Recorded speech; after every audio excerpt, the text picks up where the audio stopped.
किसी ने बड़े कमाल की बात कही है कि अगर आपको दुखी रहना है तो सब में कमी खोजो, और अगर आपको प्रसन्न रहना है तो सब में गुण खोजो।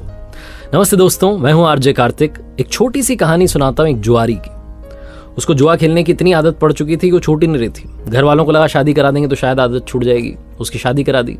उसकी पत्नी उसे बहुत समझाती थी कि सबसे दूर रहिए, सट्टेबाजी ठीक नहीं है, सब कुछ बिक जाएगा एक दिन, देखना आप। लेकिन उसे फर्क नहीं पड़ता था और धीरे धीरे पत्नी की बात वाकई में सच होती जा रही थी। सामान बिकता चला जा रहा था, सब कुछ खत्म होता चला जा रहा था, लेकिन उसकी आदत नहीं छूट रही थी। एक दिन ऐसा आया कि उसके घर में सिर्फ 100 रुपए बचे, आखिरी नोट।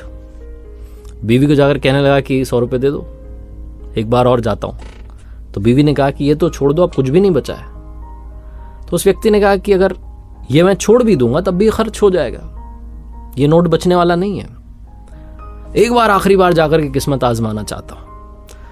बीवी ने सोचा है तो पगला चुके हैं पूरी तरीके से, सब कुछ बर्बाद कर चुके हैं, घर में बचा है 100 रुपए का नोट, इसको रख के भी क्या करेंगे, सही कह रहे हैं, ये तो वैसे ही खर्च हो जाएगा। बीवी ने नोट थमा दिया कि जाओ देख लो एक बार और।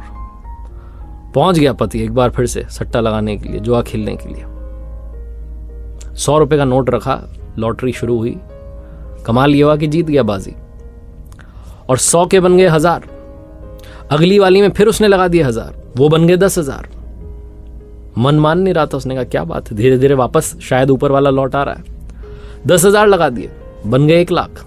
1 लाख लगा दिए, बन गए 10 लाख।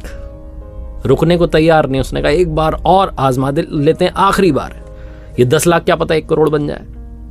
इसी सोच में आकर के 10 लाख लगा दिए, और अब की बार वापस हो गया 0। घर जा रहा था, उदास था, सोच रहा था बीवी पूछेगी क्या किया।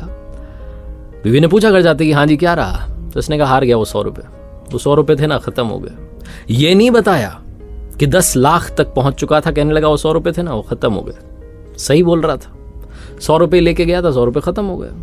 10 लाख वाली चिंता पालेगा तो मर जाएगा, बोला ही नहीं। छोटी सी कहानी है, लेकिन इस लाइफ को समझने के लिए बहुत सही कहानी है। ये कहानी जुआरी की और 100 रुपए की सट्टेबाजी की नहीं है, कहानी आपकी हमारी है। हम सब भी वो एक लेकर के आए हैं, वो नोट जो हमारी सोल है, हमारी आत्मा है। और जब जाएंगे तो ऐसा मत काम कीजिए कि वो भी ना बचे। जो लाए थे उसे भी खोकर के यहीं चल दें, क्योंकि बाकी सब तो यहीं छूट जाएगा, बाकी सब तो यहीं रह जाएगा। बताने के लिए वो एक तो रहना चाहिए, वो आत्मा तो रहनी चाहिए, वो जीवित रहनी चाहिए, जिंदा रहनी चाहिए, शुद्ध रहनी चाहिए। और उसकी शुद्धि के लिए बहुत सारे तरीके हैं। आप दूसरों की मदद कर सकते हैं, दूसरों में गुण खोजना शुरू कर सकते हैं, दुनिया में मुस्कान बांटना शुरू कर सकते हैं, अपने अड़ोसी पड़ोसी का ख्याल रखना शुरू कर सकते हैं। आप मेडिटेशन कर सकते हैं, ध्यान कर सकते हैं, अपनी सोल को प्योर कर सकते हैं। बस याद रखिएगा कि कहीं ऐसा ना हो कि जब अंत समय आए तो वो एक भी आपके पास ना बचे, आप शून्य लेके जाएं। एक बार फिर से वही बात जो अक्सर आपसे कहता हूं, ऊपर वाले के आशीर्वाद, अपनी मेहनत और अपनों के प्यार के साथ कर दिखाओ कुछ ऐसा कि दुनिया करना चाहे आपके जैसा।